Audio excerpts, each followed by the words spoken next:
우리는 모두 잘 살고 싶은 욕구가 있습니다. 반면에 어떻게 사는 것이 잘 사는 것인지 모르는 사람들이 많습니다. 특히 잘 산다는 것은 소유를 많이 가지거나 권력이나 명예를 얻는 것으로만 잘못 이해하는 경우가 많습니다. 이러한 것들은 잘 살기 위한 하나의 조건이 될 수는 있을지 몰라도 그 자체만을 가지고 잘 사는 삶이 되지는 못하는 겁니다. 예를 들어서 초보 운전인데 아주 성능이 좋은 스포츠카를 운전한다고 생각해 보시기 바랍니다. 아주 빠르게 달리는데 이 차를 컨트롤할 능력이 부족합니다. 얼마나 위험한 일이겠습니까? 그렇기 때문에 잘 사는 삶은 이러한 조건들을 잘 이용하는 데 있습니다.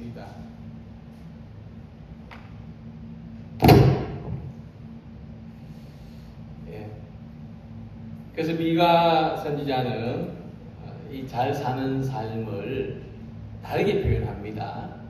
선한 것이야. 오늘 함께 읽은 말씀에서는 선한 것을 내게 보이셨다. 하나님께서 잘 사는 삶이 무엇인지를 우리에게 보여주셨다. 이렇게 말씀합니다. 하나님 보시기에 선하게 사는 것, 그것을 잘 사는 삶의 기준으로 말씀을 하고 있습니다. 마태복음 25장에 달란트 비유에서 보면 선한 청지기들은 모두 주인에게 같은 칭찬을 들었습니다. 그 주인이 이르되 잘하였도다 착하고 충성된 종아. 착하다는 칭찬은 그들 모두가 맡은 달란트에 최선을 다했기 때문에 들은 말입니다. 그래서 본문에 선하다는 말씀하고 마태복음 25장에 이 잘하였다는 이 말씀은 열심히 했다는 것과는 다른 말입니다. 그들이 가장 선한 것, 가장 좋은 선택을 했다는 칭찬입니다.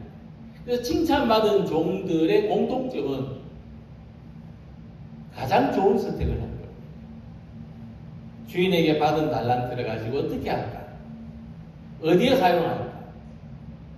가장 좋은 선택을 했다는 겁니다.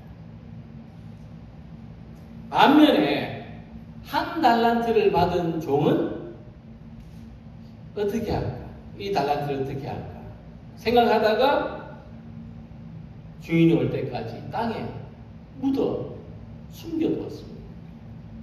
그는 가장 좋지 않은 선택을 한 것입니다. 그러니까 우리는 살아가는 모든 순간마다 이 한 해도 무엇이 나에게 가장 좋은 선택인지를 고민해야 됩니다. 지금 이 순간에 어떻게 하는 것이 내게 좋은 선택입니다.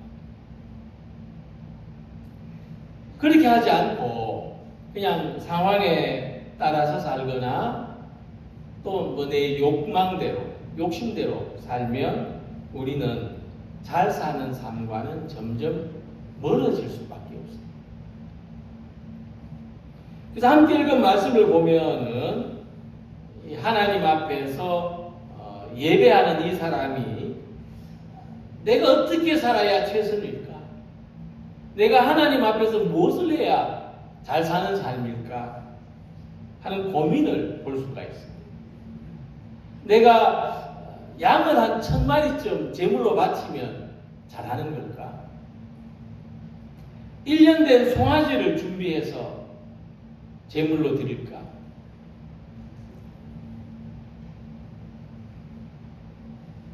아주 그보다 많은 짐승을 제물로 바쳐서 그냥 막 짐승의 제물이 번제로 드려질 때 그 기름이 강물처럼 흐르게 그냥 이 성전에 그냥 최고로 많은 사람들이 놀랄만한 제물을 바치면 잘하는 것일까? 심지어 마다들을 바칠까? 내 몸을 바칠까? 이렇게 생각할 만큼 그는 자기가 할 수 있는 모든 가능성, 최선을 동원해서 무엇이 가장 잘 사는 삶일까? 하나님 앞에서. 무엇이 가장 하나님이 기뻐하시고 좋아하시는 것일까를 고민했습니다. 이 자체만으로도 이 사람 굉장히 훌륭한 사람입니다. 자기 삶을 어떻게 하면 하나님 앞에서 잘 사는 삶으로 살아갈 수 있을까를 생각하고 있기 때문입니다. 그렇기 때문에 그는 하나님께서는 값진 재물이나 자기의 생명을 바치는 것보다도 더 귀한 것을 원하신다는 사실을 발견하게 된 것입니다. 함께 읽은 말씀을 보시면 사람아 주께서 선한 것이 무엇임을 내게 보이셨나니 여호와께서 내게 구하시는 것은 오직 정의를 행하며 인자를 사랑하며 겸손하게 내 하나님과 함께 행하는 것이 아니냐. 이 말씀과 같이 하나님은 우리의 생각보다 우리가 가진 생각보다 더 귀하게 여기시는 것이 있습니다. 하나님은 예배와 예물보다 더 귀하게 여기시는 것이 있습니다. 예배를 잘 드리는 것도 중요하지만 그보다 예배자의 삶을 살아가는 것이 더 본질적입니다.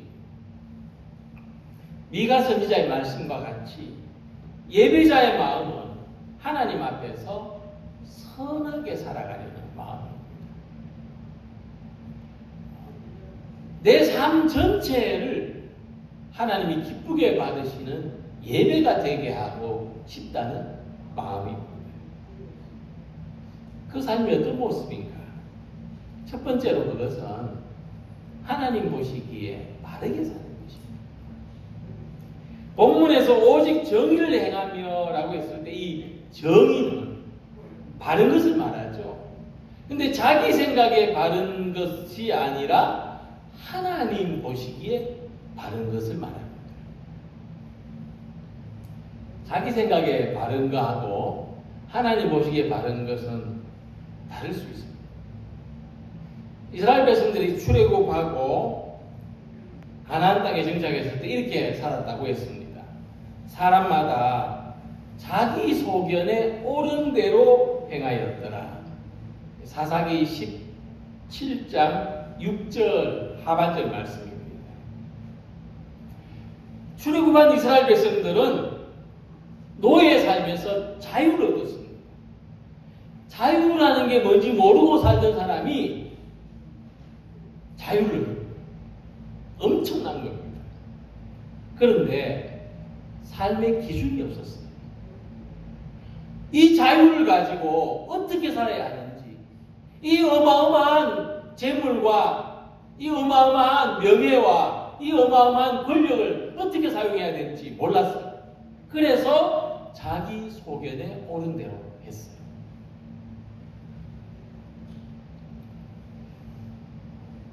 우리 장로교 신앙 신조의 첫 번째 이런 말씀이 있습니다. 신구약 성경은 신앙과 행위의 정확무오한 유일의 법칙이다. 기준이 있는 거예요. 우리 삶에는 옳고 그름에 대한 명확한 기준이 필요한 것입니다. 아니면 그냥 자기 소견이 옳은 대로 하는데 어떤 경우는 심각하게 잘못될 수가 있습니다. 사사기 시대 사람들은 하나님 보시기에 바른 삶을 산 것이 아니라 자기 생각대로 살았기 때문에 수많은 혼란과 갈등이 있을 수밖에 없었습니다.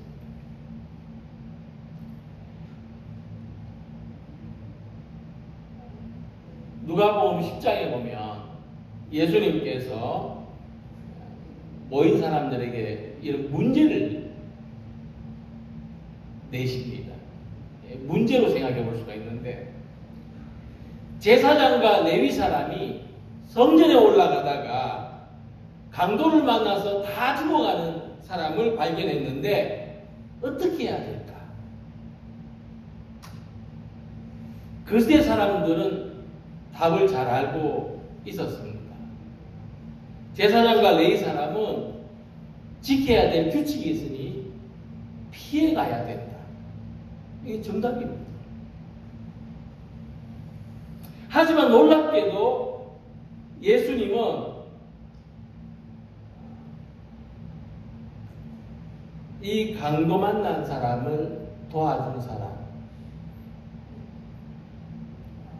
진짜 정답대로 한 사람, 하나님 보시기에 바르게 한 사람은 사마리아인이었다고 말씀하십니다. 그들은 자신들의 소견에 옳은 대로 했는지는 모르지만은 하나님 보시기에 바르게 하진 않았습니다.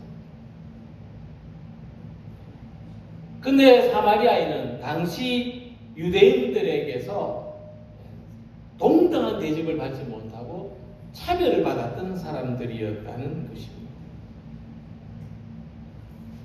그래서 우리가 하나님 보시기에 바르게 산다는 것은 정말 이 시대나 국가나 사회가 부여한 그런 규칙, 그런 질서, 그것을 또 내가 가진 어떤 원칙, 내가 가진 정당, 그걸 넘어서야 하나님 보시기에 바르게 살 수가 있습니다. 그러므로 본문에서 말씀하기를 하나님은 예배와 예물보다 우리가 바르게 사는 것을 요구하신다는 것입니다. 우리가 가진 질서나 내가 가진 정답이 무너지는 말씀입니다. 우리는 그 반대를 생각하지 않습니까? 그러나 하나님은 우리가 바르게 살지 않으면서 드리는 예배와 예물보다 바르게 사는 것을 더 기뻐하십니다. 그래서 예배와 예물이 올바른 삶을 살아야 하는 우리의 책임을 대신해 줄 수가 없는 겁니다. 그러므로 하나님 보시기에 바르게 살아가려고 하는 것이 우리의 삶에서 최선입니다. 또 하나님께서 기뻐하시는 우리의 모습입니다.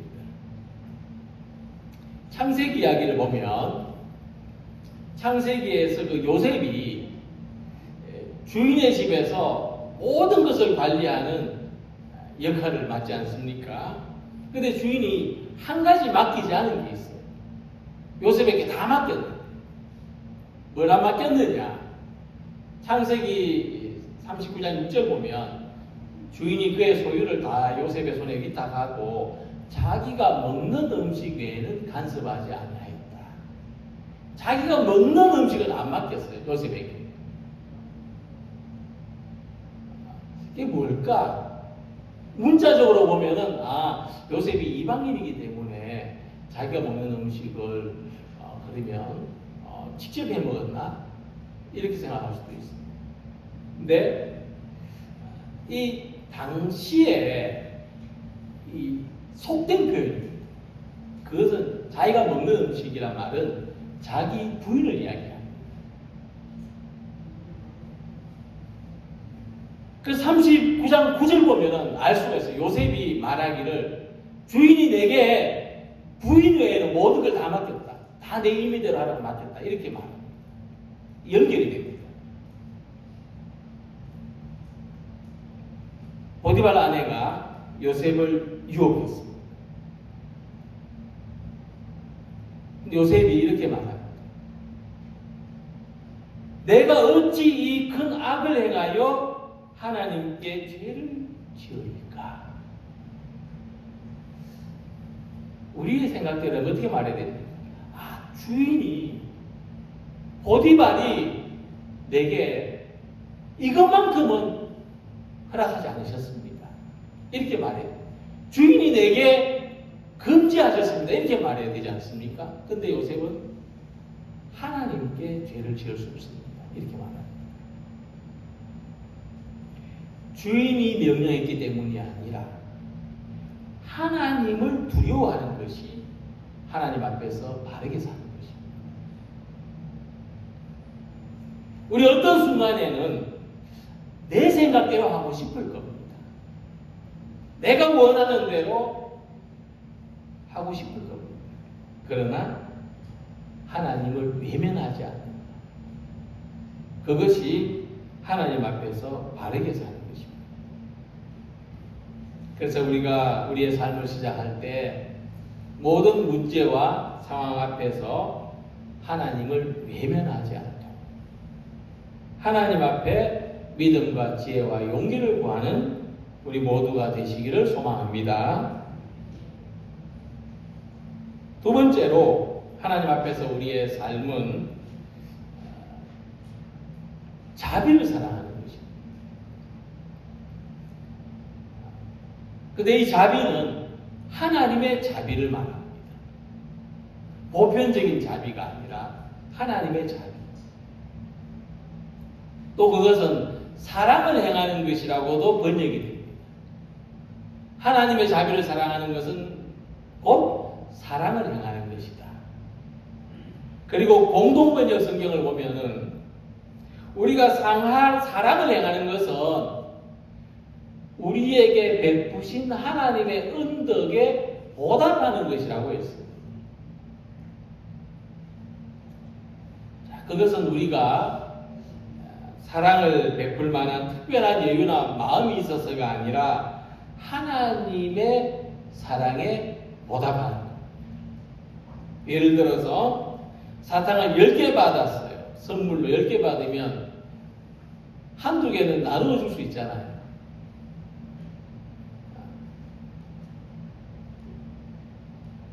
한두 개를 나눠주지 않고 자기가 다 가지려고 하면 우리는 뭐라고 합니까? 욕심쟁이라고 하지 않습니까? 하나를 가지고 있는데 그걸 내놓으라고는 못합니다. 그걸 안 내놓았다고 해서 욕심쟁이라고 할 수는 없습니다.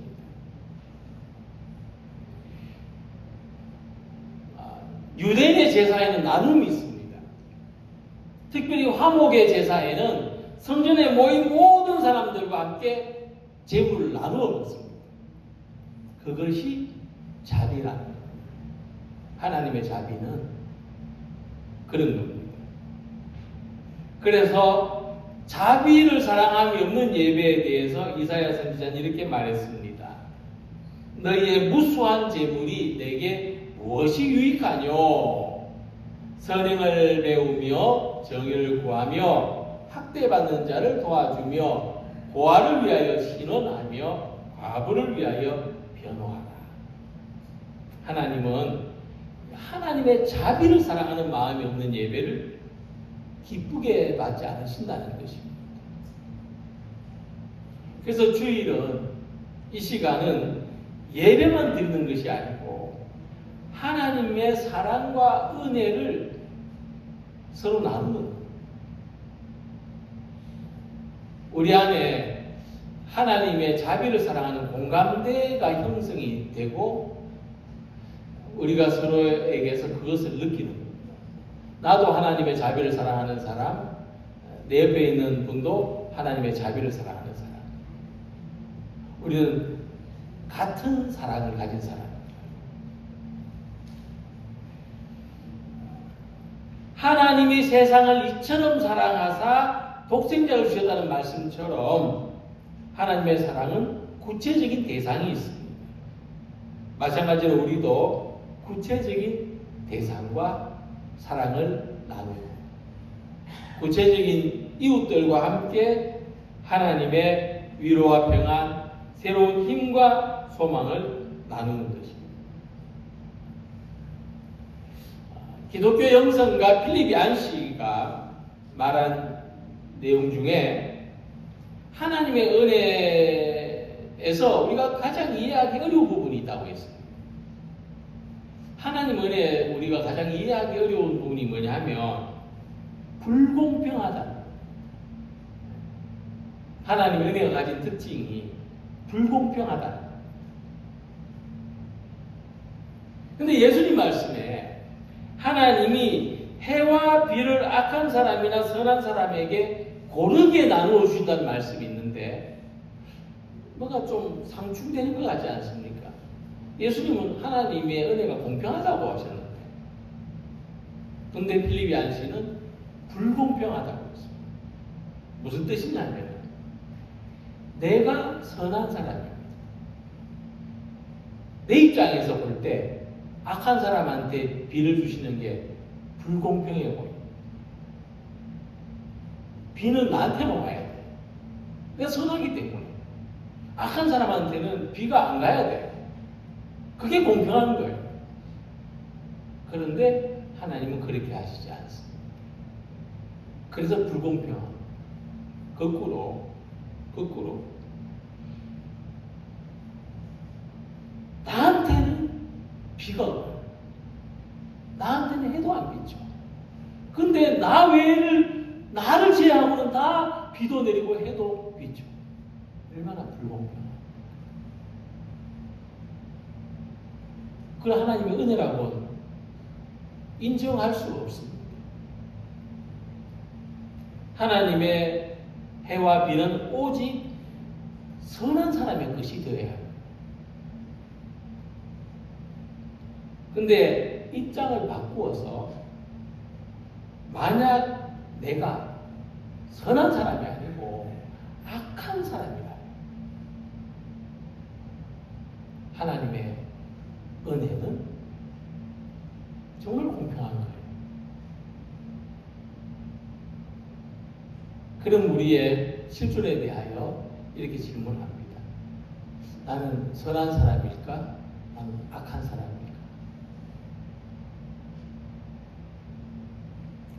필립 얀시는 나는 선한 사람이므로 당연히 하나님의 은혜를 독점해야 한다고 여기지 않는 것, 그것이 하나님의 은혜가 가진 특징이라 말했습니다.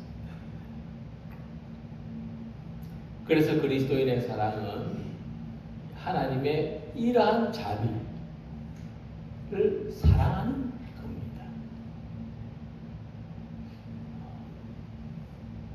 은혜는 어떤 사람이든 상관없이 하나님의 선물이라고 생각할 때 나에게도 베풀어 주시는 하나님의 은혜에 대한 보답을 불공평한 일을 하는 겁니다. 내게 상처 준 사람을 용서하는. 그대로 갚아줘야 공평한데 불공평하게도 용서해주고 손해를 참는 것. 선한 사람에게 내려주실 비를 거꾸로 악한 사람에게 내려주시는 것 같은 그 하나님을 사랑하는 것. 그 하나님의 자비를 받아들이는 것입니다. 그래서 우리는 어떤 상황에서도 하나님의 자비를 사랑하는 것을 사랑하는 사람들이 되시기를 바랍니다. 내가 자비로우니 너희도 자비로워하라. 자기 자신에 대해서, 악한 사람들에 대해서 정의롭지 못한 세상, 때로 불공평하다고 생각하는 하나님, 사랑하는 사람으로 살아가기를 소망합니다. 그리고 세 번째는 하나님과 겸손하게 동행하는 것입니다. 사람은 자기와 비슷한 사람을 배우자로 선택한다고 합니다. 정말 안 닮은 것 같은 부부도 닮더라는 거죠. 어쨌든 통계적으로 그렇게 돼 있습니다. 그래서 우리가 농담으로 내가 다음 생에는 다른 사람하고 살아보고 싶다 이런 말을 하지만, 만약 다른 생애를 살 수 있다 해도 결국에는 다른 사람이 아니라 또 자기하고 비슷한 사람을 배우자로 선택하게 되어 있다. 왜 그럴까? 왜 그럴까? 왜 사람은 자기하고 비슷한 사람을 배우자로 선택할까? 부부는 평생을 같이 살아야 되는 관계이기 때문에 그렇습니다.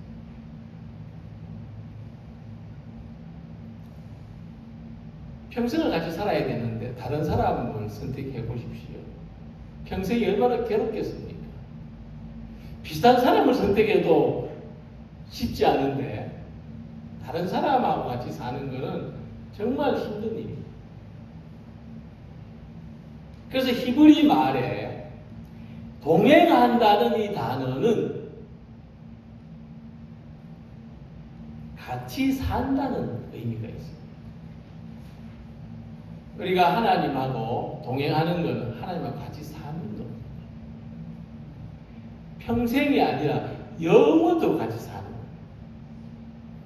그러니까 우리가 하나님과 같이 살려면 겸손히 하나님과 동행해야 되는 겁니다. 창세기 5장 21절에 보면 에녹은 평생 하나님과 동행한 사람입니다. 겸손한 자세는 하나님과 동행하는 것인데 자기 삶을 하나님이 인도하시는 대로, 데려가시는 대로 따라가는 것입니다. 하나님이 데려가시면 따라가겠다가 아니고 데려가시는 대로입니다. 인도하시는 대로입니다. 우리 삶 전체를 이야기하는 겁니다.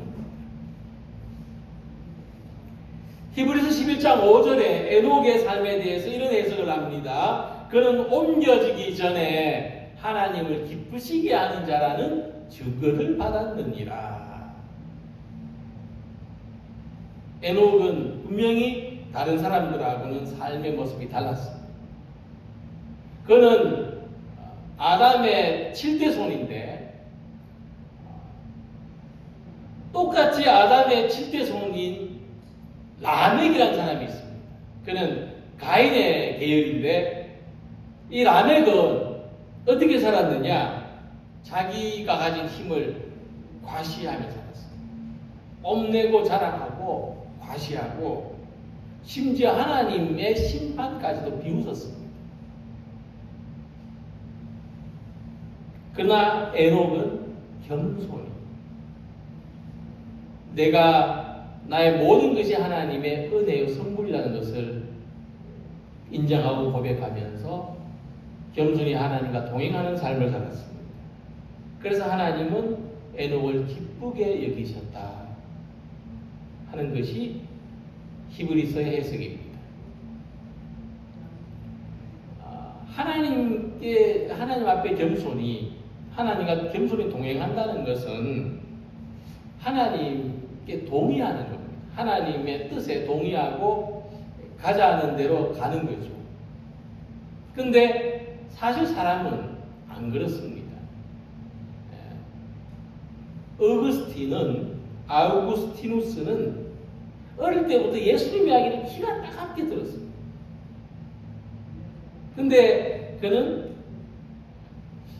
반발심이 있었어요. 다른 데 더 좋은 게 있을 수도 있다. 우리 엄마는 예수님밖에 모른다. 그래서 그는 좋은 걸 찾아다녔어요. 신비주의, 철학, 또 향락, 자기 삶에 새로운 자극을 줄 수 있는 수많은 대상을 다 찾아다녔어요. 근데 방황한 지 30년 만에 다시 예수님께로 돌아갔습니다. 그리고 자기를 돌아보는 고백록에서 이렇게 말했습니다. 주님은 우리를 주님을 향해서 살도록 창조하셨으므로 우리 마음이 주님 안에서 안식할 때까지는 편안하지 않습니다.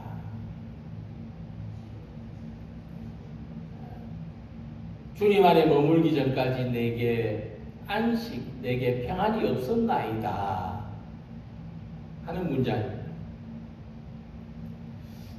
아우구스티누스는 자신의 생생한 경험을 통해서 우리 가장 평화로운 삶의 길은 하나님과 동행하는 데 있다는 것을 이야기한 것입니다. 이와 같이 우리는 하나님의 뜻에 순응하는 삶을 살기가 어렵습니다. 혹시 더 나은 길이 없을까를 찾습니다. 그러나 하나님께 안착하기까지는 우리 삶에 평안이 없다는 이 고백을 귀담아 들어야 될 것입니다. 그래서 우리는 현재의 삶에서 도망치거나 벗어나지 않고 하나님을 믿음으로 현재의 삶을 맞서서 이겨내며 살아가야 하겠습니다. 살면서 우리의 어떤 선택은 우리를 불행으로 인도하고 어떤 선택은 행복으로 인도합니다. 미가 선지자는 하나님 앞에서 그것을 고민했고 또 발견했습니다. 우리를 행복으로 인도하는 삶. 먼저 하나님 보시기에 바르게 사는 것입니다. 우리 어떤 상황에서도 하나님을 외면하고 자기 생각에 좋은 대로 하지 말아야 합니다. 다음은 자비를 사랑하는 것입니다. 내게 주신 하나님의 은혜를 보답하며 구체적인 대상들과 사랑을 나누며 살아야 합니다. 그리고 겸손히 하나님과 동행하는 것입니다. 삶에 순응하는 길을 찾고 그 안에서 하나님께 인도함을 받는 이러한 삶을 살아가서 행복한 예배, 행복한 교회, 행복한 성도로 살아가는 우리 모두가 되시기를 주님의 이름으로 기원합니다. 기도드리겠습니다.